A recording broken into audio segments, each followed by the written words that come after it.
Thank you so much, Sacramento State. It's really an honor to be here. I want to just take a quick second to thank your president who is departing. Please give it up, folks. You know the work he has done.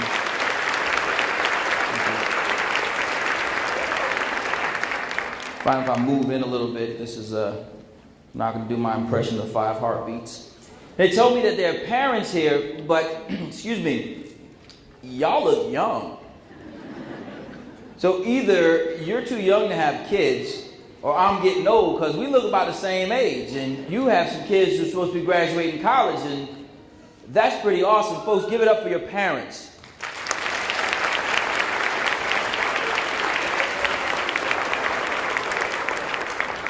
One of the things that I see when we have this conversation about, you hear the achievement gap.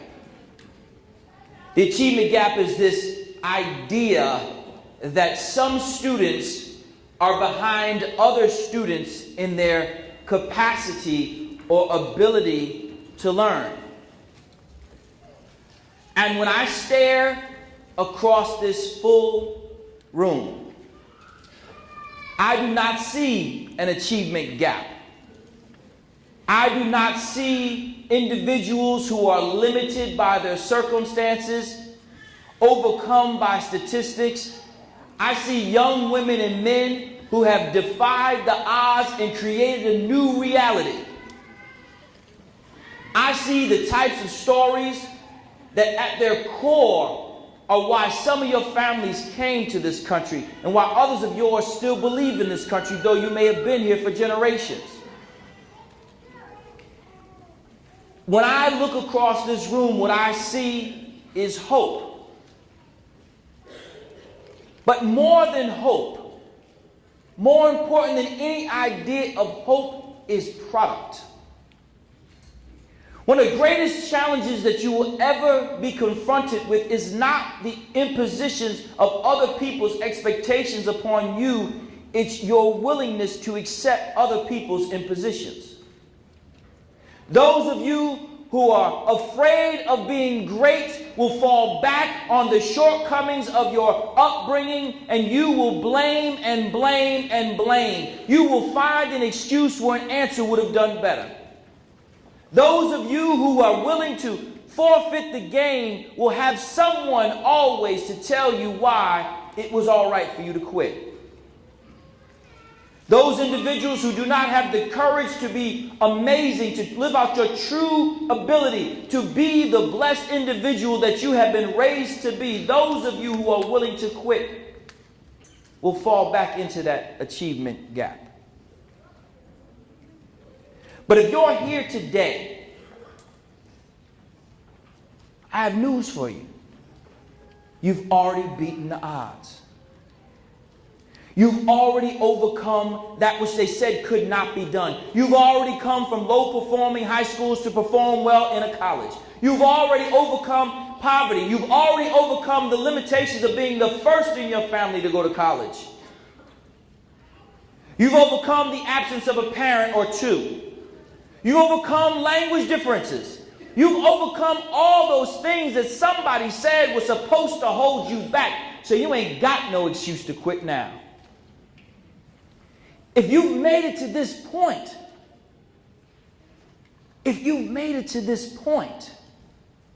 you've already proven to the world that if they give you a crease, you're going to turn it into an opportunity.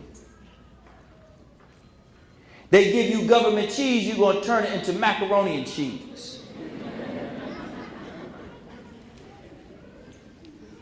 They give you a hog, you're going to turn it into a pig roast.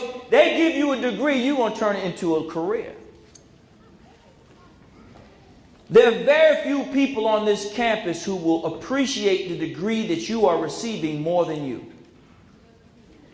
There are very few people in this country who will understand what that degree means to you. See, for other people, it was a foregone conclusion. At the point of birth, it was already known. It was predetermined. Their parents had already put up a 403B or some other form of savings. They had already created opportunities for you to exist. Before they even decided that they were going to get married and decide to have a child, They knew that they were going to need to have resources. They had already prepared. But some of your parents were like my parents, and the night went a little bit differently than was expected. And here you are. Not an accident, but an unforeseen opportunity. Here you are. The very greatest that this and many countries have to offer. You are the people who now are showing those who would doubt, those who come behind you, that this notion of an achievement gap is by no means permanent. It is but a point in time, a speck of sand on a very large beach. You are the reason why so many of us wake up every day. You don't know this, but some of your parents prayed through the night while you had a fever. You don't know this, but when your mother was going to that second or third job. You don't know this, but while your father was away. You don't know this, but before we met, we all hoped to meet someone like you. Someone who had the capacity to take a little bit and turn it into a lot. Somebody who was looking for more answers than excuses. Many of your parents are going to cry real tears upon your graduation. Not because they're sad. Not even necessarily because they're happy. It's because they're relieved, because they believe your behind is moving out.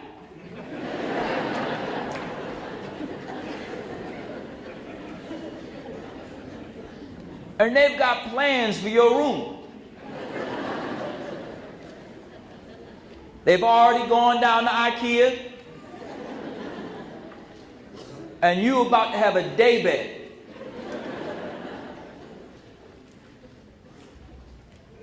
But in addition to that, you didn't know that you are living their dream. You have validated every single sacrifice that they have made.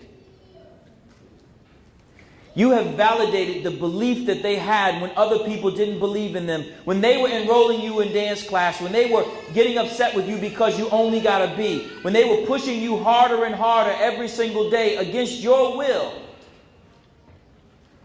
When they told you not to get a job but to study. When they told you to apply to college when other people told their kids to stay home. You have validated them.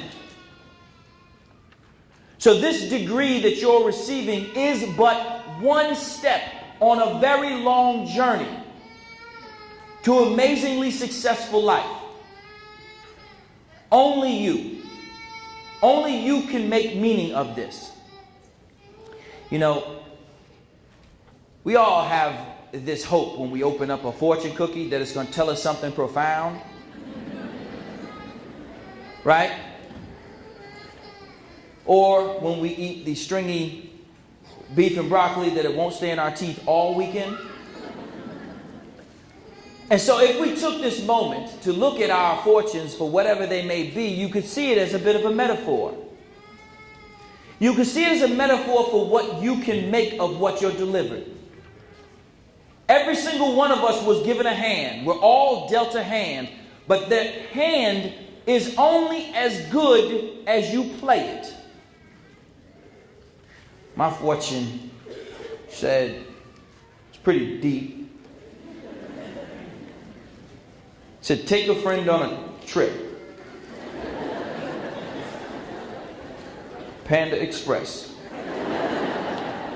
Panda Inn. The most successful people you will find will reach into their pockets and pull out their fortunes, and they will make it their reality by changing its meaning.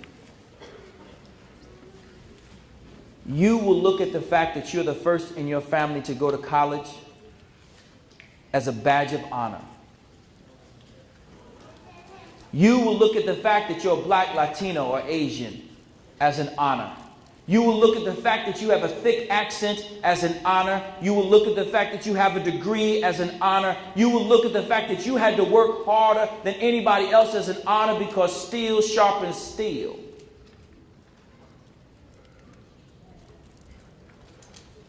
You will be the people who people you don't even know will brag about. See, what you don't realize is that all the parents in here, regardless of their race or religion, prayed the same prayer over their children.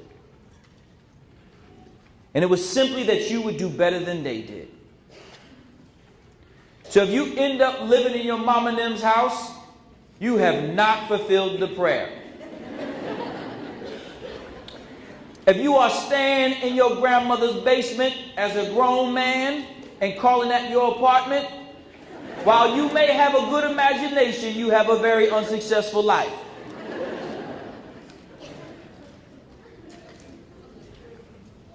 Your life, like that fortune that you opened and that cookie that you worked your way through, will be what you make it. This is your time to shine. You have everything that you could have ever hoped for, and many things that you could have never dreamed. The only thing left is for you to decide what you're going to do with it. Use the opportunities that are coming before you to transform not just your life, but the lives of those who come behind you, because for the fact that you've overcome the achievement gap, you are proving that there are many behind you who can overcome it as well. You have a moral and ethical obligation to be better than any single body who's ever done what you're going to do. Too many people have worked too hard for you to have this opportunity for you to end up being regular.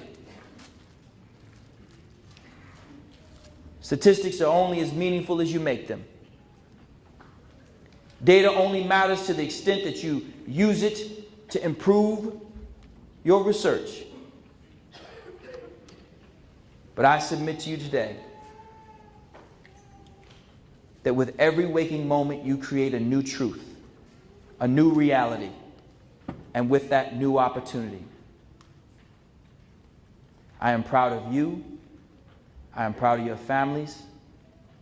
And I'm proud to see that you have fulfilled the prayer that came over your heads. Thank you so much for your time and attention.